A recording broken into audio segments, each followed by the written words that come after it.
Gives it back to Russ. Deep shot. Got it!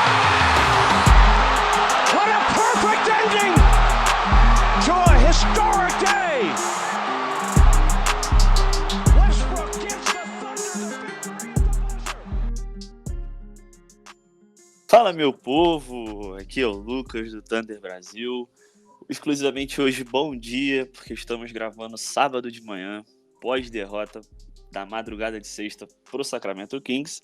E tô aqui com ele, meu fiel escudeiro, o Ângelo do Thunder. Não, e aí, Thunder Mania BR, isso aí, tá vendo como a gente tá? Mas vambora. Fala, Ângelo, bom dia, meu amigo, tudo bem? Fala, meu povo, bom dia, Lucas. Satisfação estar mais uma vez aqui. A gente tá gravando num sábado de manhã, como tu mesmo comentou, após uma derrota sofrida pro Sacramento Kings.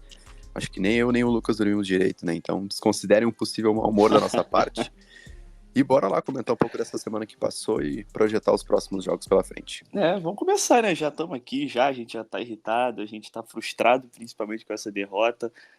Mais um jogo do Thunder na saudosíssima Copa NBA, nós perdemos por 105-98, fomos até Sacramento na esperança de ganhar, porque o Fox não jogou, De'Aaron Fox All-Star não jogou, mas acabou que deu tudo errado, o time jogou mal, Kevin Huerter virou uma mistura de Stephen Curry com Damian Lillard, e a gente chegou a 0-2 na Copa NBA, e agora praticamente eliminados, porque numa competição de tiro curto, que são 5 times, a gente ter uma campanha de 0-2 é praticamente eliminado, né? Então, como é que foi para você, meu amigo, perder essa noite de sono, principalmente por causa do Thunder?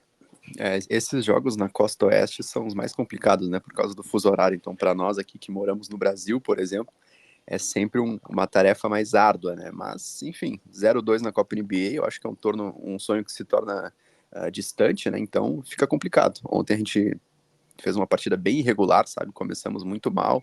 Em alguns momentos até conseguimos reduzir um pouco o placar, mas sempre que o Thunder ia tentar empatar o jogo, quem sabe virar, acontecia algum erro bizarro, assim, a gente perdia um pouco da run que a gente tinha construído também.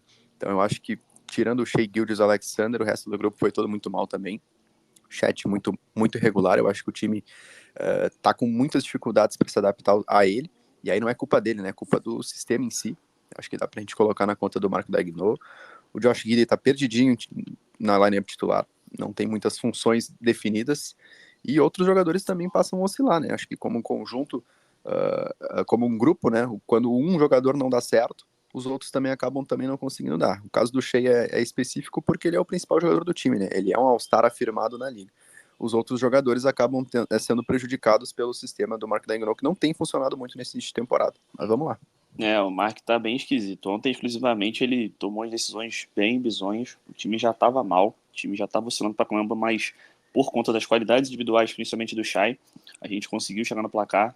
Teve um momento específico que a gente tava perdendo por 2 pontos, mas o próprio Shai, como você citou, erros burros, assim, imbecis. O Shai forçou um passe absurdo, aí logo em seguida o Chet forçou uma bola de 3, aí do nada o Sacramento é aquele time que tem muita peça, então acaba tendo um arsenal ofensivo muito amplo, e aí precisa de pouco para fazer muito, né? Não é porque o Fox jogou que os caras estavam mal. Teve o Huerter, teve o Keegan Murray, teve o Malik Monk, teve o Sabonis, enfim. É um time que é bem sorrateiro e se aproveitou. E o Mark, para mim, foi um dos maiores culpados ontem. Para quem não viu o jogo, no quarto período... Eu vou até perguntar para você, meu amigo, fazer um diálogo hipotético aqui. Digamos Bora. que você é apenas um consumidor de NBA básico, torcedor do Thunder. No último período, qual você acha que seria a escalação ideal do Thunder? Um time titular, certo? Com certeza, especialmente no clutch time, né? Exatamente, mas aí você vai ver o que o Mark Daigneault fez. Ele botou uma lineup inacreditável com o Shai. A Isaiah Joe, que estava muito mal, muito, muito mal. Até conseguiu botar umas bolinhas ali, mas estava muito mal. Cason Wallace, que é um calouro. Você, assim, ele é um calouro de primeira rodada, tá realmente desempenhando muito bem. A gente vai entrar daqui a pouco nesse mérito para falar um pouco desse início de temporada dele. Só que é um calouro que ele não é o seu calouro protagonista. É um cara que tá vindo da segunda unidade e você não tem que depositar uma confiança tão grande pra ele no clutch time, principalmente uma responsabilidade. E aí tem ele, e aí você tem, pra piorar, Lindy Waters, The Third e Jalen Williams pra fechar o jogo. Não é zoeira, isso não é mentira, isso realmente aconteceu. Esses caras ficaram no jogo do início do quarto período até os 3 minutos finais. E obviamente estava dando ruim, porque os caras erram, os caras são limitados. E aí, obviamente, o time titular voltou, o time melhorou, quem diria. só que já era tarde. O time titular voltou com 3 minutos, aí já não tinha muito o que fazer, enfim, o Sacramento já também começou a jogar na catimba. Isso aconteceu, então eu boto muito a derrota na conta do Mark ontem, que tá muito perdido, cara. O time não tem uma identidade, o time titular, cada um pega a bola, você vê às vezes que o Giddey tá em quadra com o Chet e com o J-Dub. O Giddey não leva a bola, que seria o certo, né, nessas situações. Então, assim, tá tudo muito, muito, muito caótico, né? Tô Cara, frustrado. realmente, ontem pra mim foi meio surpreendente até, porque a gente tem a visão do Mark Daigneault em temporadas anteriores, né, com menor cobrança e coisas assim, mas nessa temporada em si ele aparenta estar bem perdido com relação a algumas lineups. E eu acho que nem tu comentou, cara, essa formação do clutch time foi bizarro, sabe? Porque nitidamente o time tem um quinteto titular, sabe? E é esses caras que tem que fechar o jogo.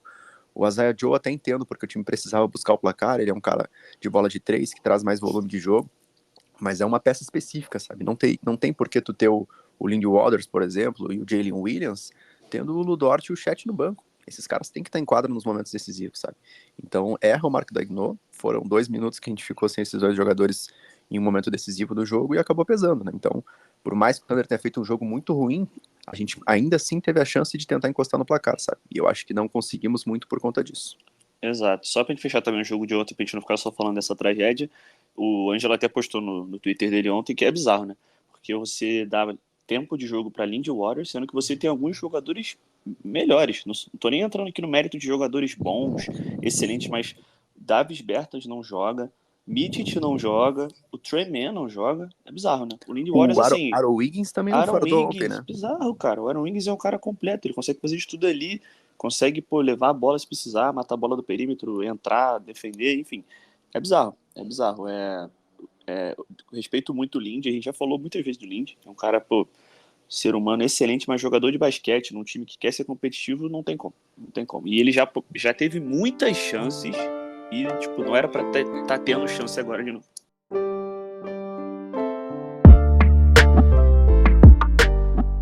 E só para complementar também, essa semana a gente teve 4 jogos.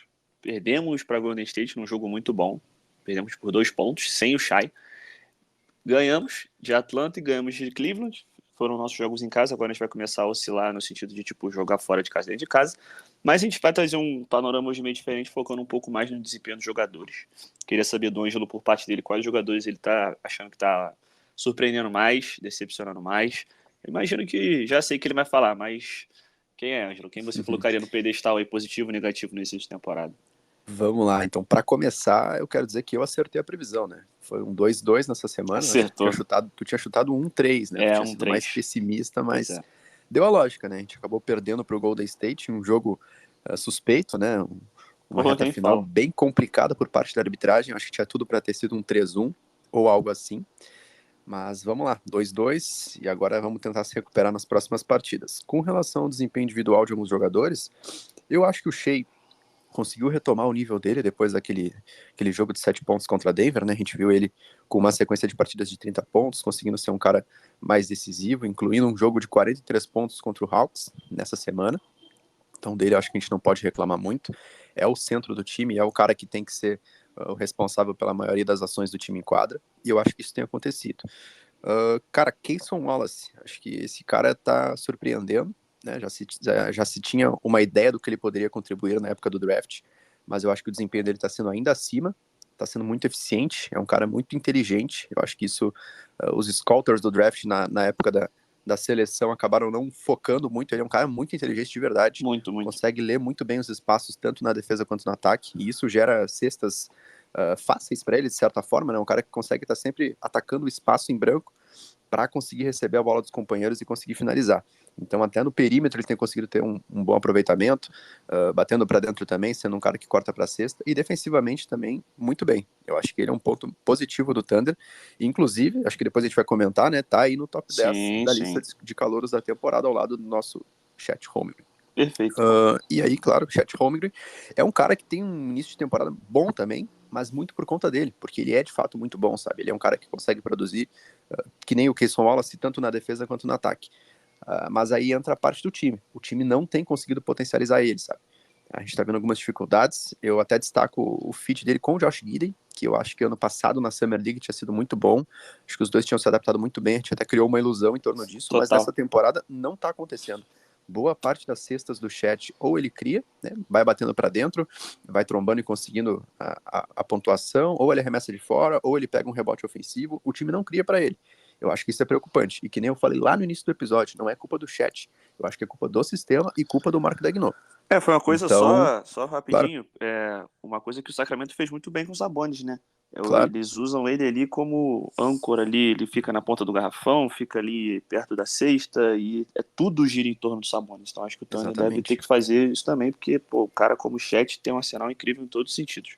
A impressão que dá é que o Thunder ainda não se acostumou a jogar com um pivô como ele, sabe? Então, Sim, eu vou dar o benefício da dúvida, tá? Por estar recém no início da temporada, eu entendo que tem uma adaptação, porque o Thunder passou aí 3 a 4 anos jogando sem um pivô específico que nem ele, mas, cara, teve uma off-season aí, teve jogos de pré-temporada, é um ajuste básico, sabe? Qualquer franquia na liga consegue potencializar minimamente o seu pivô, e a gente não tem visto isso com o Chet. Tu não lembra, assim, de uma cesta fácil do Chet, recebeu sozinho e finalizou. É raro, entendeu? Então acho que isso tem que ser corrigido rapidamente para que nos próximos jogos a gente não tenha tanto sofrimento assim para ver um dos nossos principais jogadores produzindo em quadro.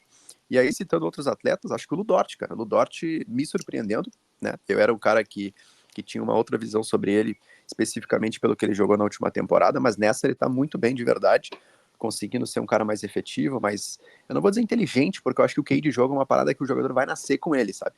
Então é difícil, mas ele tá conseguindo reduzir erros. Então acho que só isso já faz com que ele seja muito mais positivo em quadra e tem tido também uma eficiência muito boa, seja na bola de 2, na bola de 3 ou nos lances livres.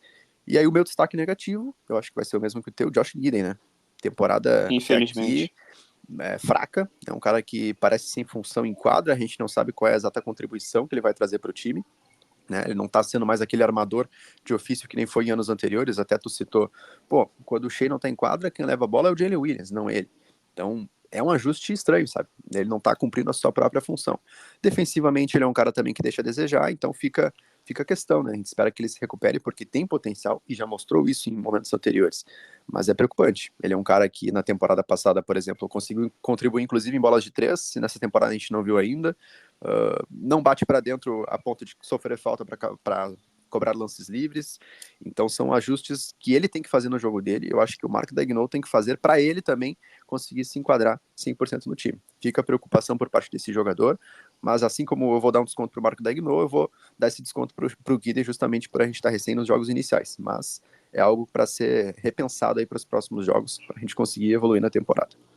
Cara, tá bem decepcionante esse início dele. Curiosamente, ontem ele fez um jogo até ok, mas entra nesse ponto a gente falar que o jogo de ontem foi meio que fora da curva. Então, pra você ver que o jogo ontem tava uma zona, ontem foi caótico, a ponto do Giddey ser um dos pequenos destaques. Ele fez 10 pontos, enfim, até conseguiu umas jogadas boas, só que flashes, né?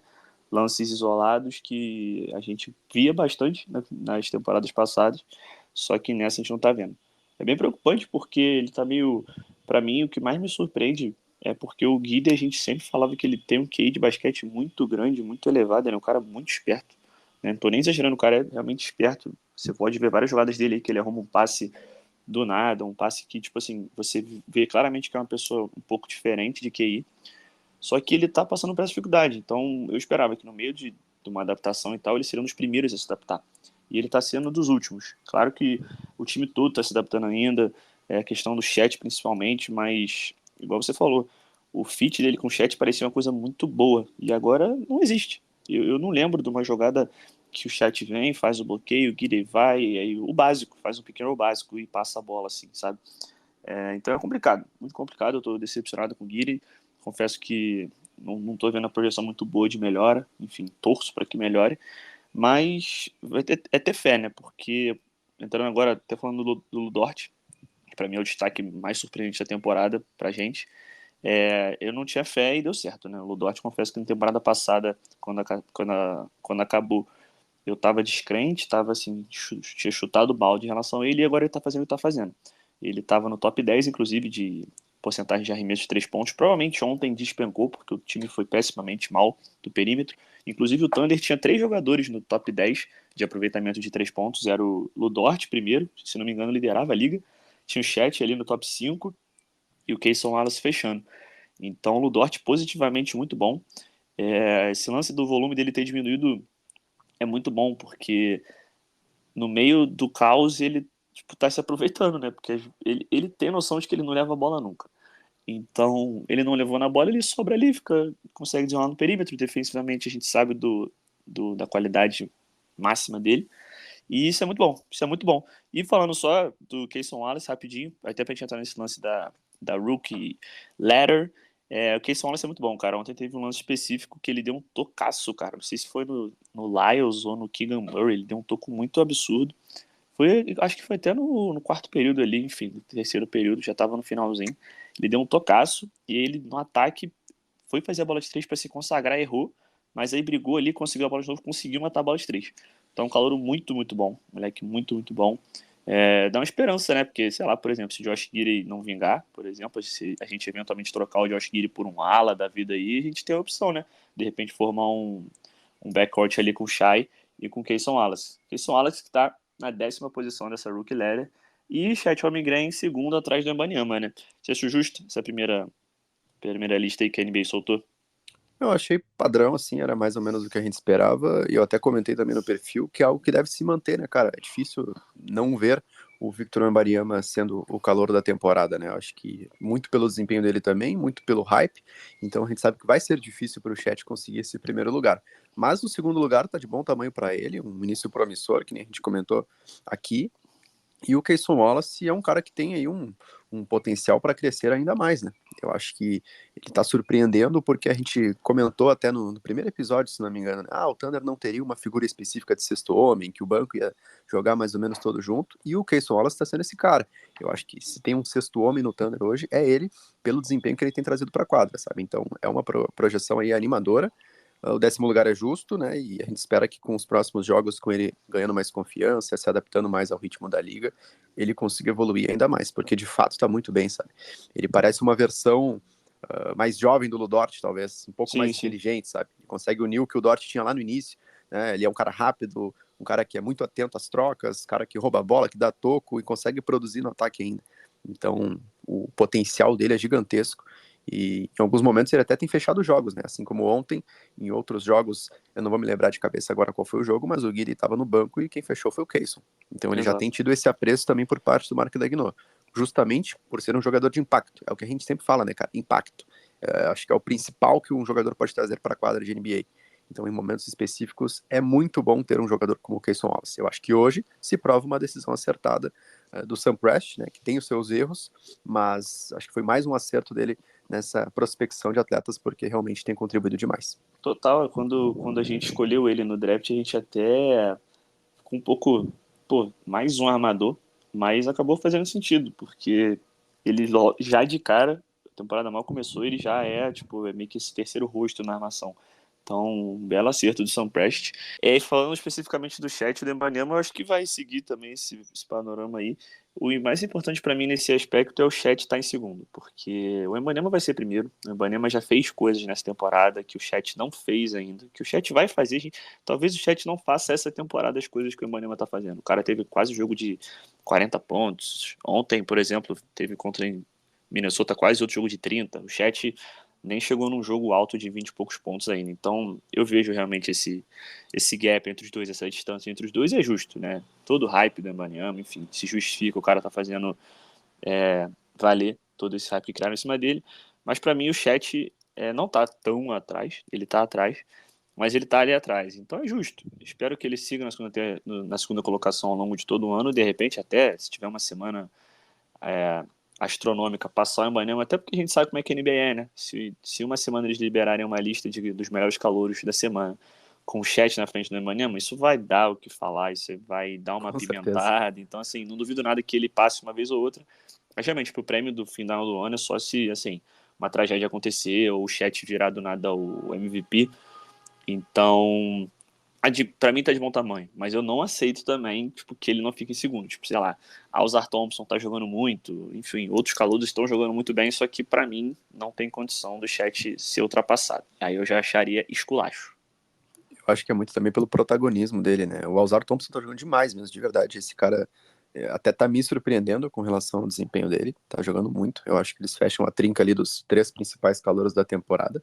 Mas fora isso, realmente, não tem muitas opções correndo por fora, sabe? O Scott Henderson poderia ser um cara, tá lesionado, tem tido um início um pouco mais abaixo. O Derek Lively é mais um jogador de complemento de grupo, que tem estado bem em Dallas, mas ainda assim também não é aquele protagonista. Então eu acho que pelo tempo de quadra, pelo desempenho, o Chet, o Embi e talvez o Alzar sejam realmente esse trio aí para fechar o top 3 de Rookie of the Year da temporada, né? Claro que o prêmio deve ir para o Embi por ser um fenômeno do basquete, né? A gente tem visto aí que ele tem provado ser realmente tudo aquilo que ele era, mas o Chet não perde por muito, sabe? Acho que com o tempo, com a adaptação dele, com a adaptação do time em torno dele, a gente espera que isso aconteça em breve, o desempenho dele tende a aumentar no decorrer do ano. E aqui é jornalismo de verdade, hein? Na semana passada, no episódio 2, descemos a lenha no Embanyama. A gente falou que o Embanyama não tá jogando nada, sei lá o quê, que o Chet ia aparecer em primeiro. Obviamente, na semana seguinte, o Embanyama teve a melhor semana dele na carreira, destruiu o Phoenix Suns 2 vezes, sozinho praticamente. Teve jogos individuais absurdos, e aí ele realmente falou. Eu acho, Ângelo, que ele ouviu o nosso episódio, tá? Com certeza, a Eu não audiência é queria dizer qualificadíssima. isso, enfim, mas eu vi lá na audiência tinha uma pessoa francesa que ouviu, entendeu? Deve ter sido ele. E aí ele deve ter ouvido o nosso episódio e falou: tá bom, vou provar pra esse moleque aqui quem manda nessa porra. Isso aí é pra gente não queimar mais nossa língua também, né? Então, eu Exato. lembro que eu também comentei algo sobre o Paulo Banqueiro, que tava dando início mais abaixo. Cara, desliguei aqui o microfone para terminar o episódio. Pronto, Paulo Banqueiro, 30 pontos e vitória do México. Então não iremos mais tecer Não críticas iremos. a jogadores adversários. No máximo aos nossos jogadores, né? Porque daí se eles forem Exato, bem, isso aí eles calam a merece. nossa boca. Exato. Não, mas isso aqui é jornalismo raiz. A gente fala e assume que Certo. errou. É isso, porque é assim que a vida acontece. A gente erra, aprende, e aí é isso. Mas, passando agora para outra listinha, a lista de MVP, Shai Gilgeous-Alexander, a gente estava um pouco assustado, né, com o início de temporada dele, mas ele apareceu na quinta posição. Como na temporada passada, eu não lembro exatamente em que posição ele acabou. Mas é isso, né? O Shai ali, hoje, na minha visão, ele é um cara de meio de tabela do MVP, mas o mais importante para mim é ele estar ali. É ele estar marcando presença ali e tal, porque ele sabe que ele não vai ganhar. Só se o Thunder tivesse uma temporada absurda, tivesse liderando a conferência, mas é nitidamente claro. Nossa, nitidamente claro, a redundância ficou ótima. Mas é claro para mim a distância entre hoje Jokic, Giannis, próprio Tatum, de repente, comparado ao Shai. Mas ele tá ali. A porta para mim é tá ali.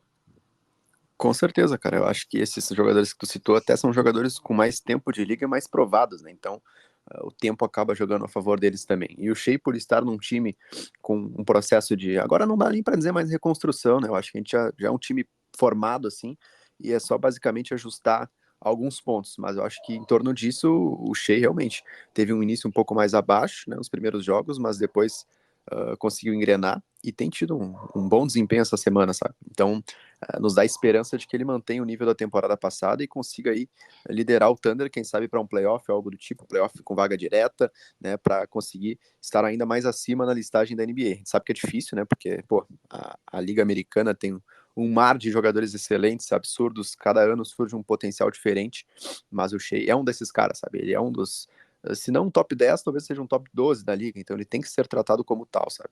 Então, é basicamente isso, cara. Essa semana foi promissora para ele, conseguiu um jogo de 43 pontos, acho que contra o Hawks.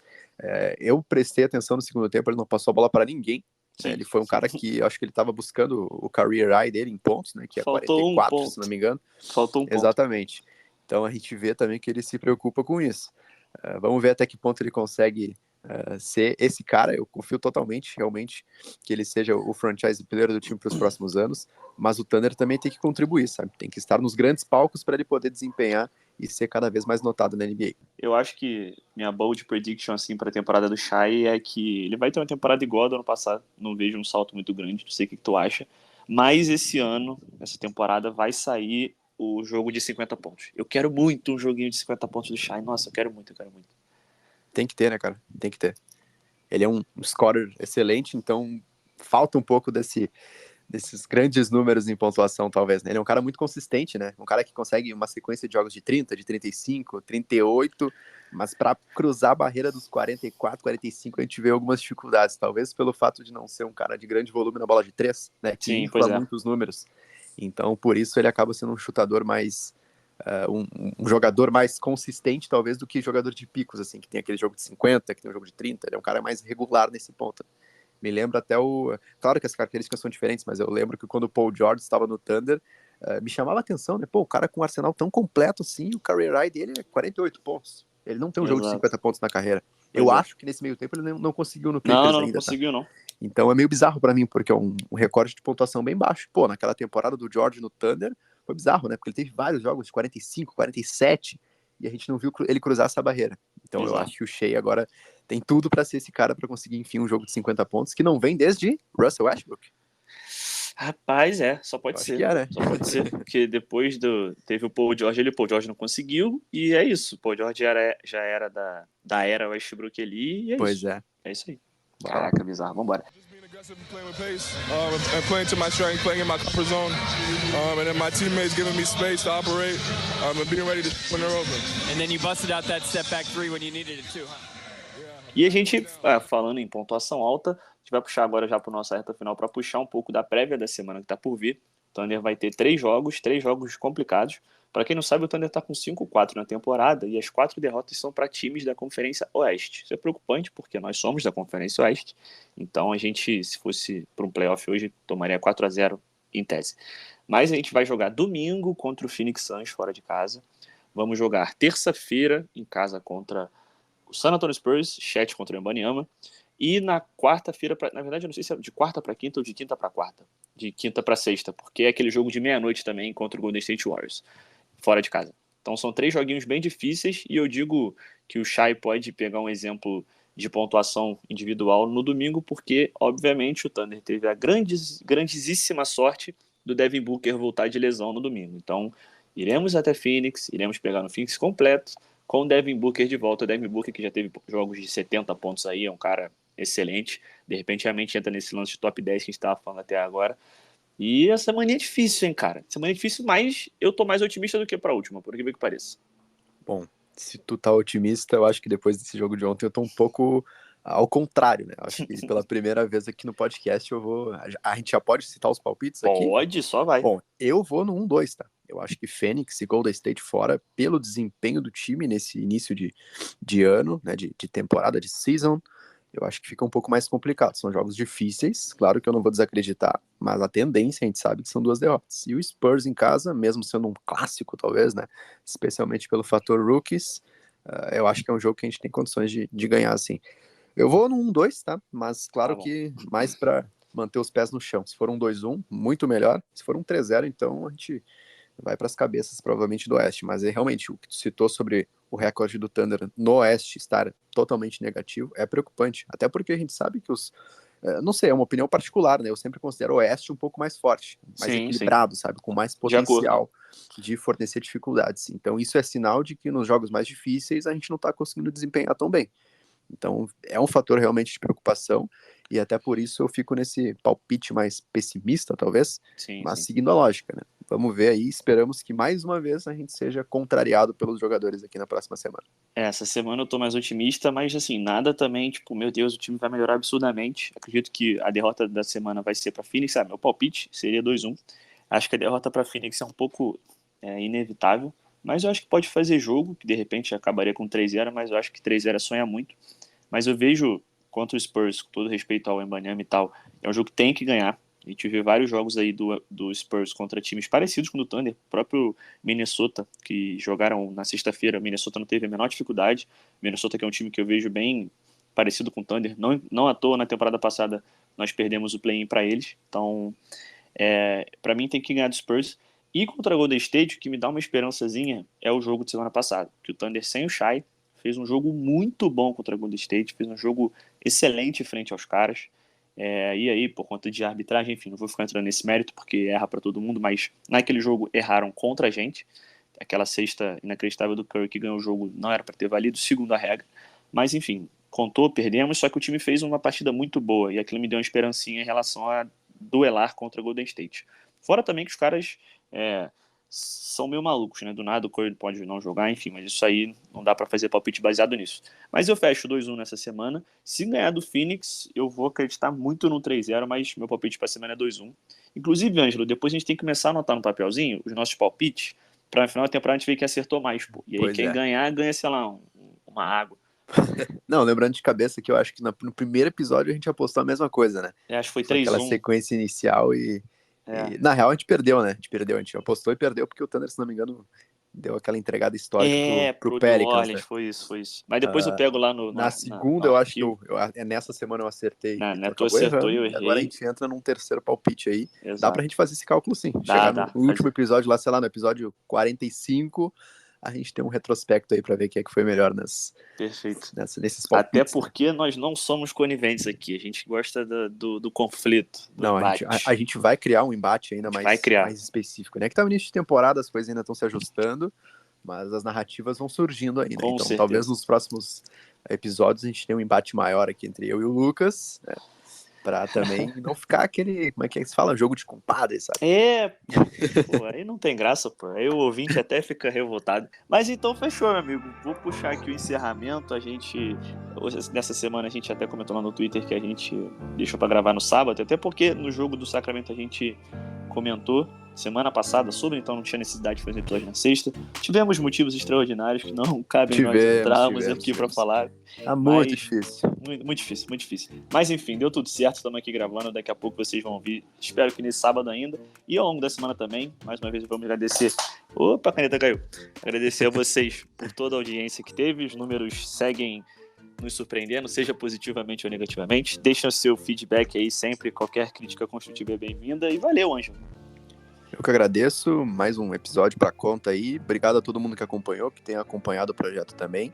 Sigam os nossos perfis nas redes sociais, né? Acho que é importante também esse engajamento, Sim, total. seja no Instagram, seja no Twitter, ou até mesmo aqui no Spotify ou no YouTube, pra gente conseguir continuar, no caso, produzindo esse tipo de conteúdo, né? Então, mais uma vez, só agradecer ao Lucas, ao torcedor. Esperamos que no próximo episódio voltemos com o melhor humor, né? Porque isso é sinal que o Thunder teve uma semana produtiva. Eu acho que o nosso potencial, ele tá sendo posto à prova, e a gente tem realmente que ter uma temporada mais promissora para conseguir seguir evoluindo. Então, vamos acreditar, né, cara? Vamos acreditar, o time tem bons jogadores e esperamos que seja uma semana e um ano promissor para nós aí, né, daqui para frente. Tamo Amém. junto. É isso. Valeu, gente. Até Valeu. semana que vem. Tamo junto. Thunder Up. Valeu.